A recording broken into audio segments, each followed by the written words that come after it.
Shalom Beverajá. Vamos a continuar con la lectura y estudio de la Torá en nuestro año 5784. Esta semana para Shabbat y Gas vamos a continuar donde nos habíamos quedado el año pasado. Y dice así. Beata que voy el afteja vi benajar eneinu itanu benasho que shura benasho.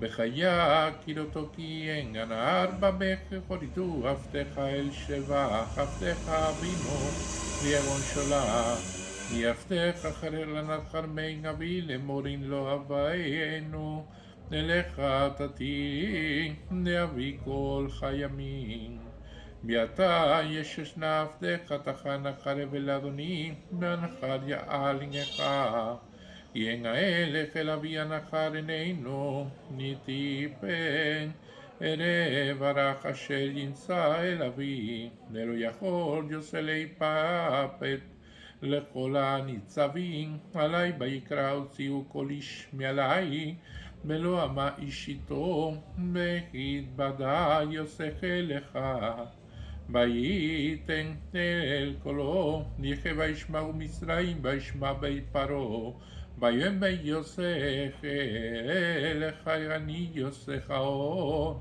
אבי חי ולא יאכלו הלנותו כי נחלו מפניו. Y ahora si vengo a tu siervo mi padre y el joven no está con nosotros, dado que su alma está tan atada a su alma, ocurrirá que cuando vea el muchacho no está, morirá.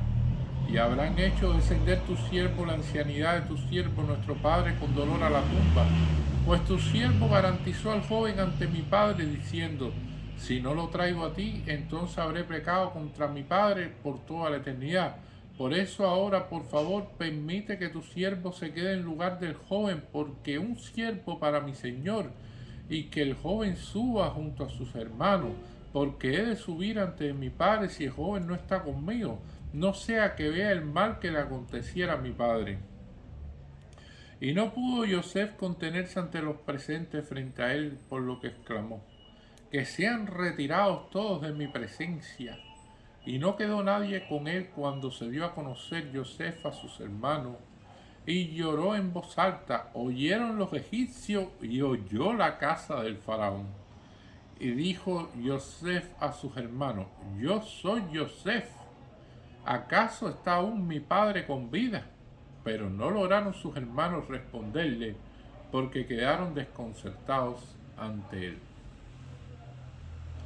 Y aquí precisamente un argumento que está planteando en esta parte de la Perashá Yehudá, como se puede decir, el jefe de los hermanos, en el cual no conoce todavía de que Yosef es el con el que está hablando. Se cree que es un vicerrey de Egipto, y que entonces ve de que está acusado Benjamín precisamente de hurto, y por lo tanto él plantea de que lo dejen ir, porque va a caer esto como algo, una noticia muy terrible para su padre. Y esto es interesante que venga de Yehudá, porque Yehudá es jefe de los jueces dentro del pueblo de Israel. Ya había formado parte de un tribunal dentro de ellos, dentro de los hermanos. Y entonces que él venga a decir esto, porque precisamente la ley es clara. Inclusive una persona que no sea juez y que no tenga nada que ver con el aparato de justicia, usted le hace esta pregunta: si una persona acomete un robo o acomete algún tipo de delito, en este caso una ilegalidad, esa persona debe responder ante la justicia por esa ilegalidad, o no debe responder ante la justicia por esa ilegalidad porque sencillamente su padre o su madre o su familia se va a sentir agobiada si cae preso. ¿Acaso porque caiga preso, entonces si se sienten agobiados los familiares, por el agobio de los familiares, entonces no va a caer preso a pesar de que hizo un delito? Y esta es una de las cuestiones, de los argumentos que no tienen mucho sentido si usted lo analiza así directamente y fríamente, porque si está presente ante un juez, las cosas ya están establecidas por la ley y la ley establece lo que se juzga con respecto a la ilegalidad y con respecto a los delitos. Y cualquier persona que comete un delito, comete una ilegalidad, debe ser juzgado con el peso de la ley que se establece sobre lo que le sucedió, o lo que pasó, o lo que se acometió. Y entonces, lo primero que dicen nuestros sabios es que cuando una persona presenta un dolor personal ante un determinado elemento, no ve la justicia. Como Yehudá aquí que no la ve.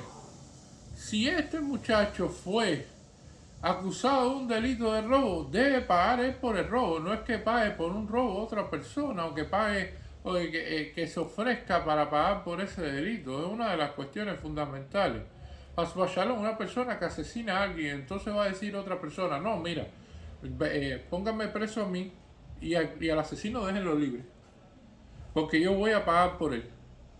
Eso realmente en un sistema de justicia no va a acontecer así.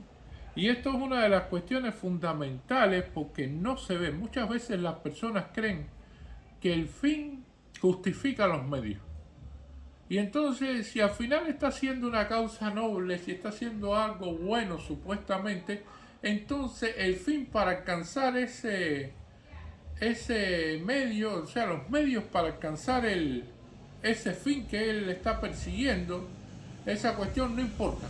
Y ahí se cometen ilegalidades, y ahí se abusa de determinadas autoridades, y ahí se hacen determinadas cosas que están incorrectas, y que entonces al final nada va a pasar, nada debe suceder, si en definitiva el fin justifica los medios, ¿no? Y por lo tanto lo que sea que se haga para obtener en este resultado, entonces que así sea. Y no es así, porque cada país y cada sociedad tiene su justicia, su Estado de Derecho, y cada situación y cada cosa que usted vaya a hacer tiene que tener una base basada en leyes, en cada una de las acciones que usted haga, y tiene que estar respaldado ante la ley, porque si no está respaldado ante la ley, entonces está cayendo en una ilegalidad. Y esto es lo que va a suceder aquí. O sea, él ve como que él puede hablar de que el padre se va a sentir, Jacob Fabino se va a sentir muy mal y que por lo tanto se va a sentir mal. Entonces, no juzguen a Benjamín, no lo juzguen. Juzgan a mí o juzga a otro de los hermanos, pero no lo juzga a él. Y entonces esto es una de las primeras cuestiones que estamos viendo. Ahora, los sabios van más allá y dicen, bueno, ¿y por qué entonces van a caer con estos argumentos? Es verdad que la persona no ve la justicia, pero se ve un poco bastante alejado de lo que en realidad pudiera ser un argumento válido. Y la cuestión es que Yosef había dado indicios en conversaciones anteriores que cada vez que estaba reunido con los hermanos siempre preguntaba por el padre. Siempre preguntaba por Jacob Fabino. Y como preguntaba por Jacob Fabino, Yehudá enseguida se dio cuenta, debe ser una persona que él le interesa, que es importante. Porque si alguien te pregunta por algo, eso es algo le interesa. Nadie va a preguntar por algo y no le va a interesar. Es muy difícil que eso ocurra. Y entonces generalmente, más que por las preguntas, se ven que inclusive por las respuestas, ¿qué es lo que le interesa a alguien? Se ve que si alguien pregunta por esta cuestión en específico, lo que le interesa es esto. Si el otro pregunta por aquello, lo que le interesa es aquello. Y eso es una clave, por ejemplo, para alguien que es comerciante, alguien que sea comerciante, y una persona viene preguntando por determinado producto, entonces ahí te puedes dar cuenta cuáles son los intereses del mercado. Y determinados productos con determinadas cualidades, entonces te vas a dar cuenta dentro de la variedad de productos cuál es el producto que se va a vender. Y esos son elementos clave que un comerciante debe conocer. Pero bueno, en este caso lo que estamos viendo es que la inteligencia emocional que se ve aquí y la ingeniería social que también está detrás de esto, se ve de que Y Judá se da cuenta, espérate que yo sé le interesa a mi padre porque me pregunta por él, entonces déjame hablarle cuál es la situación que va a hacer con mi padre. ¿Qué puede pasar? Y no podemos bajar sin Benjamín. Cosas personales que van a suceder, porque si dice, si no lo traigo a ti, entonces habré pecado contra mi padre y por toda la eternidad. Por eso, ahora por favor permite que tu siervo se quede en lugar de joven como un siervo para mi señor, y que el joven suba junto con sus hermanos, porque ¿cómo he de subir ante mi padre si el joven no está conmigo? No sea que vea el mal que le acontecerá a mi padre. O sea, yo no quiero ni ver a mi padre si no viene conmigo. Y esto es muy interesante, esta parte de este versículo, que una persona sienta vergüenza, que una persona sienta que no puede mirar al otro hacia la cara por las cosas que le ha hecho o por las cosas que ha incumplido. Y eso es importante. Hay una reunión muy famosa que ocurrió hace unos 50 años aproximadamente de casi todos los rabinos del mundo importantes, que se llamó la reunión de Agudá Israel. Y entonces, por los rabinos sefaradí, habló en aquel momento el rabino Baruch Toledano, Zifronol y Brajá. Ya tenía unos 85 años y él le explicó a las personas que ya era una persona mayor, que ya no veía igual, o sea que la juventud no tenía siquiera las líneas de pensamiento eran distintas, porque él se basó en este versículo precisamente en esa reunión hace más de 50 años y decía, ¿cómo yo le voy a ver la cara a Kadosh Baruj Hu cuando yo muera? Porque yo estoy más cerca del Olam Abba que del Olam Asé. Y entonces vea que hay tantos jóvenes que no estudian la Torah, tantos jóvenes que no cumplen con Shabbat, tantos niños que no saben nada de judaísmo y que sencillamente no siguen los preceptos ni los conocen. Y entonces, ¿cómo va a ser posible eso? Cuando yo me crié, cuando yo era niño, decía el rabino Baruch Toledano, Zifronol y Brajá, que él, en su niñez, todos los niños eran Shomer Shabbat, que todos eran Shomer Mitzvot, que todos estudiaban Torah, y que a medida que él llegado a su vejez no era tan así. Entonces, ¿cómo él se va a parar delante de la Kadosh Baruj Hu en ese momento del juicio? ¿Y qué le va a decir a Kadosh Baruj Hu a él?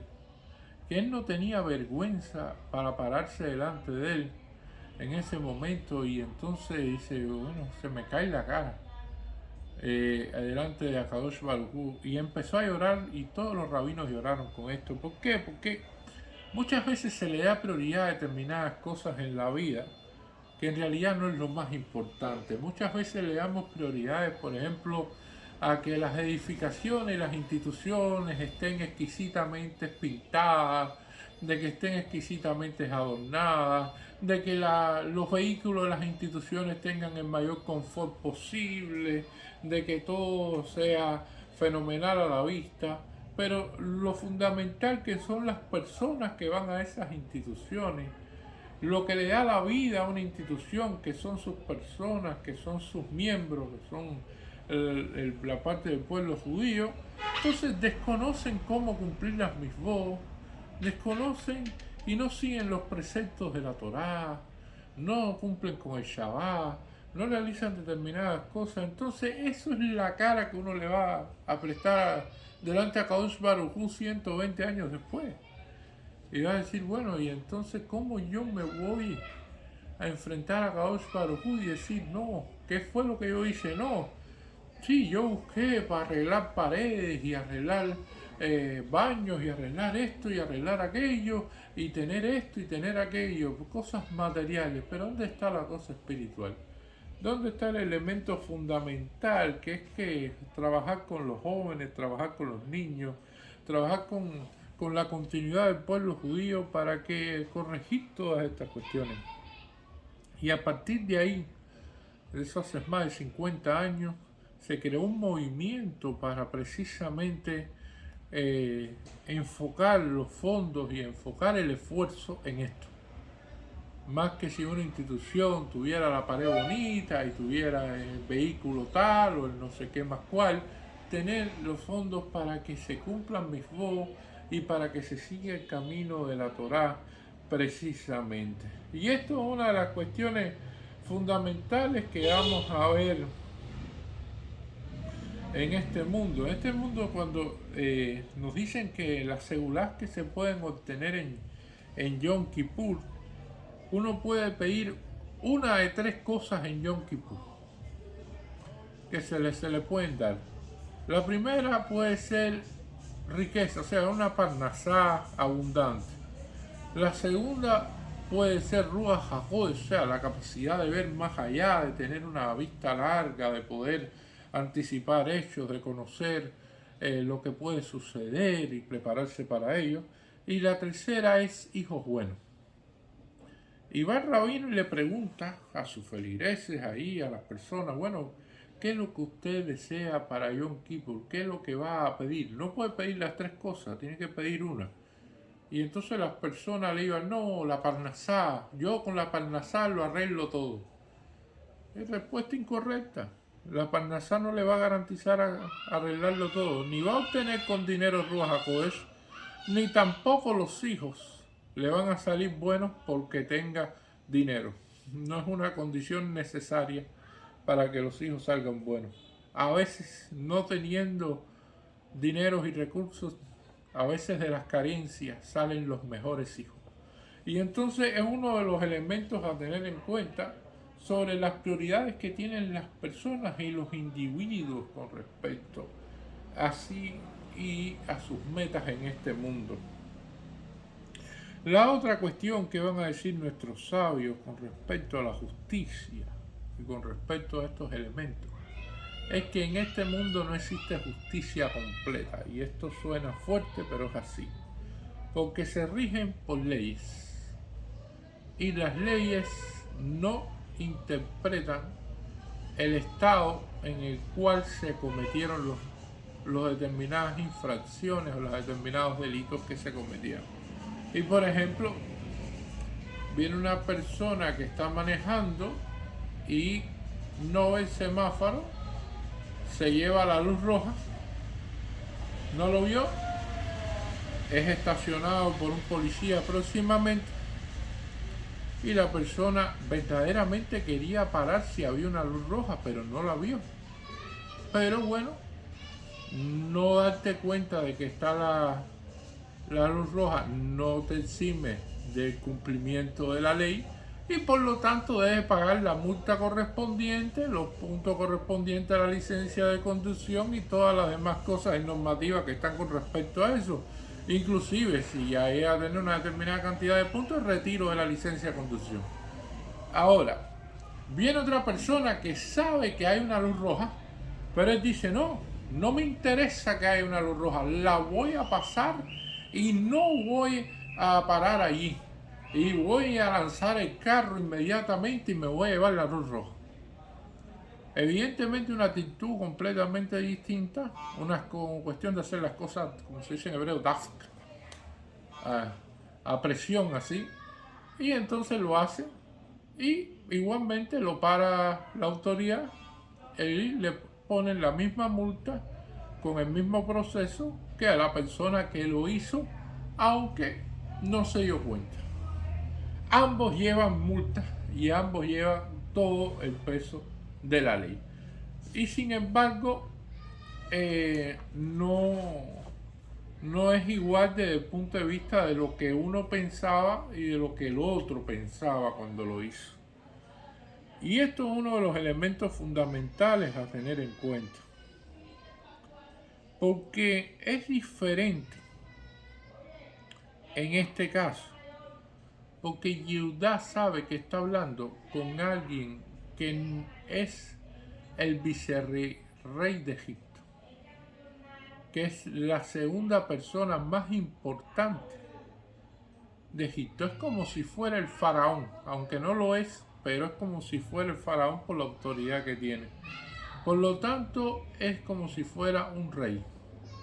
Y hacer como si fuera un rey puede juzgar con el corazón y ir más allá de lo que establece la ley. Esa es la diferencia entre un rey y un juez. Un juez se le pide de que siga las leyes y lo que está escrito en este código penal y lo que está escrito con respecto a este tipo de conducta es lo que debe dictaminar un juez.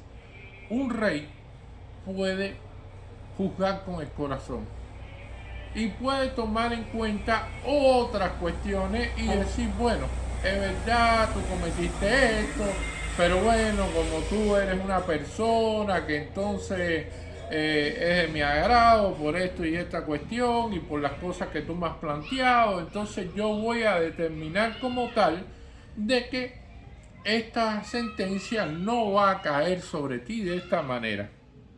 Por eso a Hashem, que reina en este mundo, se le puede pedir muchísimas cosas a pesar de las fallas que uno tenga, a pesar de los problemas que uno tenga, cumpliendo muchas veces con las mitzvot y a pesar de la situación, usted le puede pedir a Hashem de todo. Y Hashem inclusive puede hacer de que usted esté determinado para determinado castigo y que ese castigo sea retirado. Porque Hashem reina y un rey puede cambiar precisamente su destino. Y entonces, ante esta situación que se está viendo aquí, cuando se habla con todo esto que llega al corazón de Yosef, Yosef no puede aguantar, no pudo contenerse y que se vayan todos los egipcios. En este momento Yosef exclamó eso, que sean retirados todos de mi presencia, y todos esos retirados de su presencia son los egipcios. Ahora la pregunta es, ¿Yosef se va a quedar a sola con sus hermanos? Yosef no tiene miedo de que los hermanos lo quieran matar. Si ya lo intentaron vender como esclavo una vez, no lo va a querer matar ahora. Ya Yosef había visto de que habían hecho Teshuvá. Ya Yosef no temía por su vida en ese momento. Pero Yosef esperó a este momento para ver si los hermanos habían hecho Teshuvá, para ver si era seguro ya para él de que no existiera problema y ya de que si verdaderamente lucharan por la familia, por la unidad entre todos ellos. Y esto es una de las cuestiones fundamentales.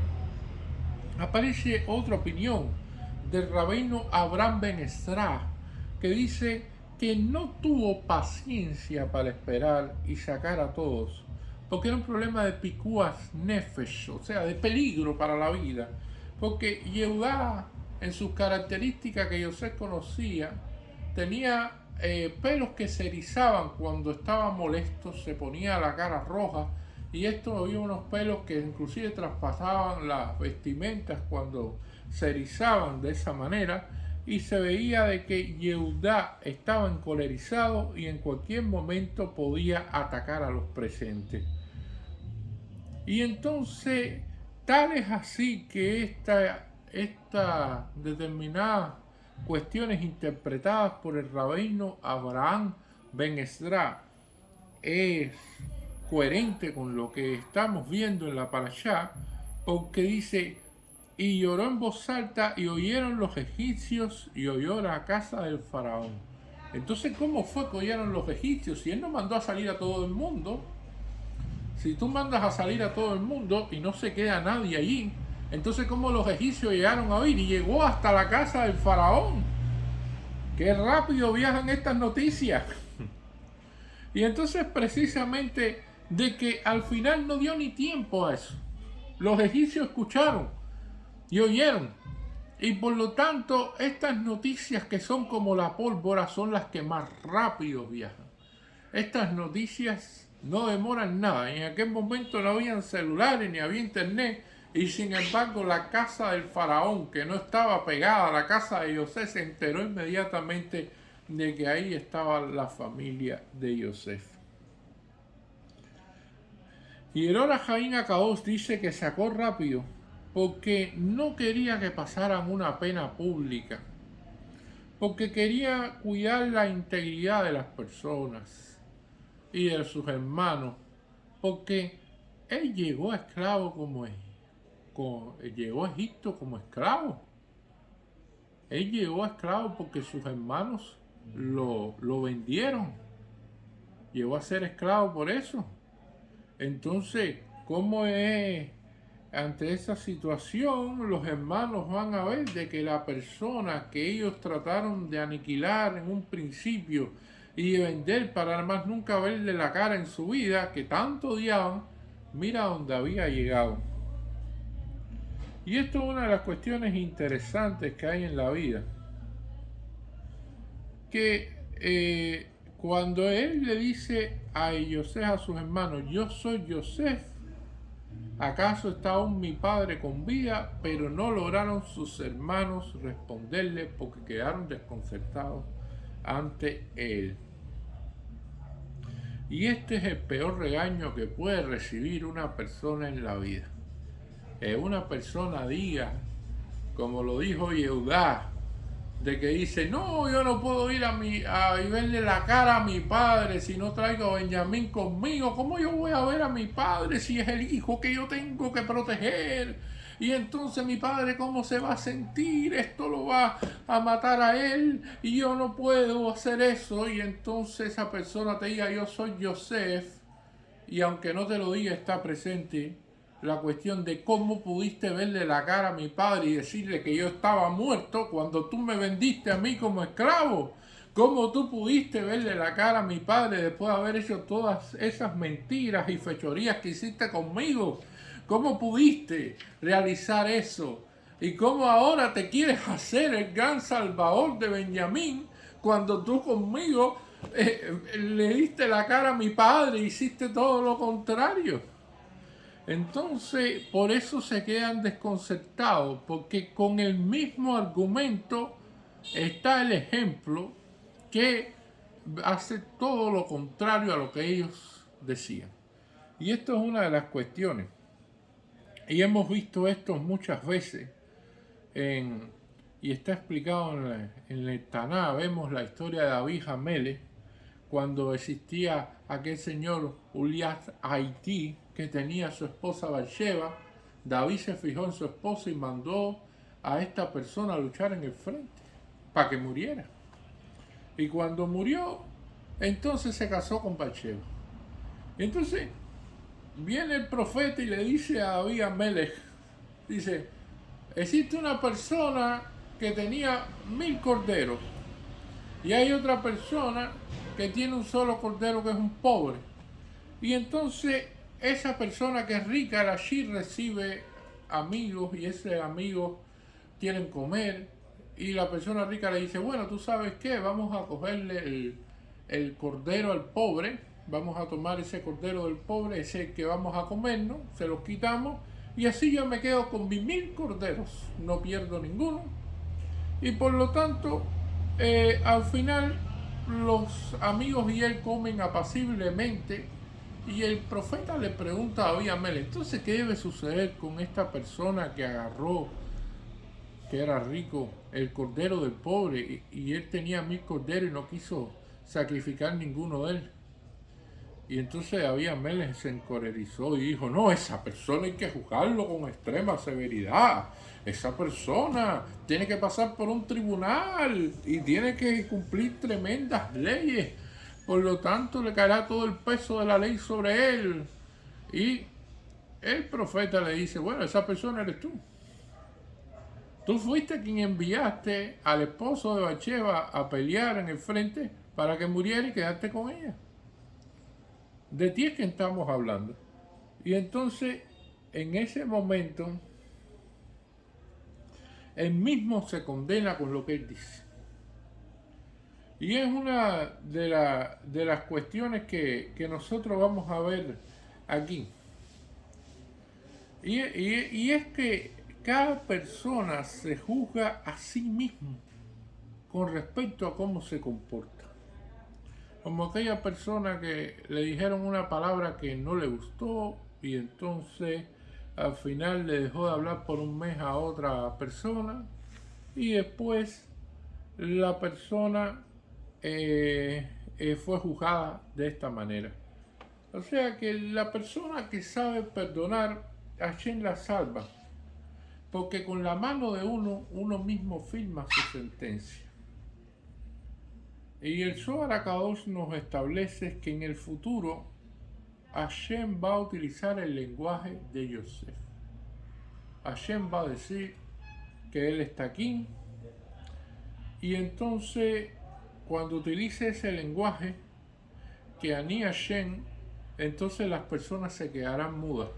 Porque ¿qué es lo que hace la persona hoy en día? Ante cualquier problema, vive quejándose. Son pocas las personas que ven los problemas como oportunidades, que ven las situaciones difíciles como situaciones que realmente pueden llevarlo a un nivel superior. Y entonces lo que vive quejándose, que si no hay esto, que si no hay aquello, que si tal problema, que si tal situación. Y entonces ya en ese momento Yosef apacigua a sus hermanos y le dice, no se preocupen, no se sientan mal, esto al final es la voluntad de Hashem, yo tenía que llegar a Egipto, esta fue la manera en que yo llegué, estaba decretado de que yo asumiera el control de Egipto desde el punto de vista de todo lo que hizo para salvar el país, y no solamente Egipto, sino también la región, de todo el proceso de almacenamiento de los alimentos, de toda esa situación que se dio, de que él interpretara ese sueño, y por lo tanto todo es parte de la voluntad de Hashem. Y es como aquella persona que llega a la casa, que tiene deseo de comer, le dice a su esposa que quiere comida, y entonces la esposa le dice que no. Dice, ¿por qué no? Dice la esposa, no, porque no tuve tiempo de cocinar, porque no quise cocinar, porque no estoy hoy para eso. Y que la persona entonces en ese momento dice, mira eso, que mujer más floja, yo que vivo trabajando, no me dio comida, ¿qué es lo que pasa aquí? Si yo soy el que pongo el dinero, y entonces yo el que compro esto, y cómo va a ser esto, y cómo aquello, lo otro. Y la persona no se examina a sí mismo que por qué Hashem decretó eso. Porque cada cosa que nos sucede en la vida, al final hay un decreto de Hashem que viene detrás de estas cosas. No todas las cosas llegan así por una cuestión de que no existe alguien que las controla, no. Todas las bendiciones, y Hasbashalom, lo que no es bendición también. Por lo tanto, nosotros tenemos que analizar muchas veces cuando las cosas suceden, que nos llegan, que no son buenas. Entonces, ¿qué fue lo que yo hice? Más allá de quejarme y decir, no, porque mira lo que me pasó, cómo va a ser eso, yo que hice esto, yo que hice aquello, yo que soy esto. No. Hay algo que lo provocó y que Hashem juzgó para eso. Y eso es algo importante para tener en cuenta, para reflexionar ante la vida de las cosas que nos suceden. Muchas gracias.